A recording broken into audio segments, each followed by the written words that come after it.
আমি তো তোমার ওই যে বাসায় ছিলাম, উত্তর বাসায় ছিলাম। আজকে খালি বেরিয়ে আছি যে চিন্তা করলাম যে টাকা দিয়ে যেতে হচ্ছে, টাকা দিয়ে ছিল গিয়ে আমরা একটা বিয়ে মানলো, শর্ট করলো, বুঝলে না?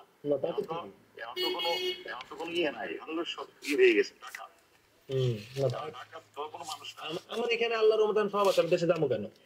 পরে আমার কাছে আপনি সব জানেন, হারুনের সব জানেন, এইগুলো এসে আমাদেরকে বলতে হবে। আমি কইছি ভাই শোনেন, আপনাকে এত চুলকানি থাকলে আপনারা খুঁজে বের করেন, আমার এত আমি এর কিছুই জানি না। না আপনি এর লগে ঘুরছেন, আপনি এখন পোল্ট্রি মারতে কেন? আপনার তো এ শেষ করে দিছে, তাহলে আপনি কেন এগুলো ইয়ে করতেছেন? আমি আমার কাছে গেছিলাম, এটা আমি ভাই কিন্তু একটা কথা কই, সবাই বলতেছে যে এটা আপনি আজকে দেশের পরিস্থিতির জন্য আপনি দেয়, এটা জানেন?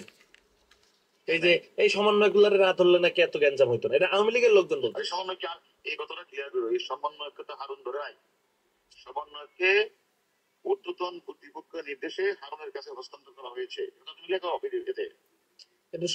সমন্বয়কে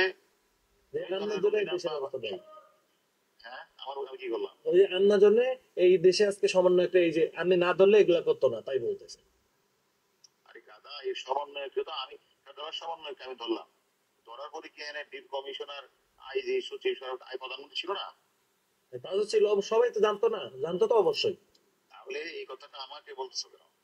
আমি বলতেছি, প্রথম বলতেছি না, তুমি গ্যারান্টি লিখে দিও এই সমন্বয়কে, মানে স্বরাষ্ট্রমন্ত্রী, লেখাগুলি স্বরাষ্ট্রমন্ত্রী, সচিব, আইজি, এসবি চিফ সহ অন্যান্যরা, এবার লিখে দিও অন্যান্যরা সম্মিলিত সিদ্ধান্ত ক্রমে তাদেরকে ডিবিতে কাছে হস্তান্তর করা হয়েছে সেফটির জন্য।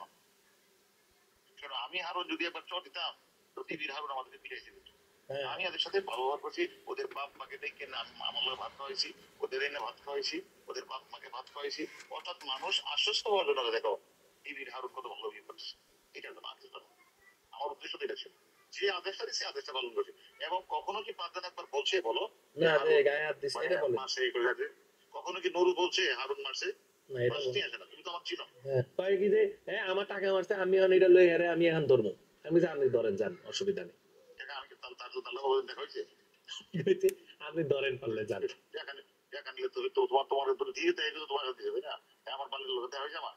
আমার কাছে আমি তো দিচ্ছি, সেটা অন্য বিষয়ের কথা, অন্য আমার কোনো কথা হয়েছে না, ওর সাথে কথা একটা কথা বলে রেখো, আমি তো বাংলাদেশে আছি, তাই না? গোলাম রনি বলছে না যে হারুনের বাপের ক্ষমতা আছে এই 5টা ছেলেকে নিয়ে আসা। তোমার প্রতি আমার বিনোদন অনুরোধ, তুমি তো অনেক জায়গায় কথা বলো, যে কথা বলি এগুলি বললো, পারলে ঠিক আছে। আচ্ছা ভাই।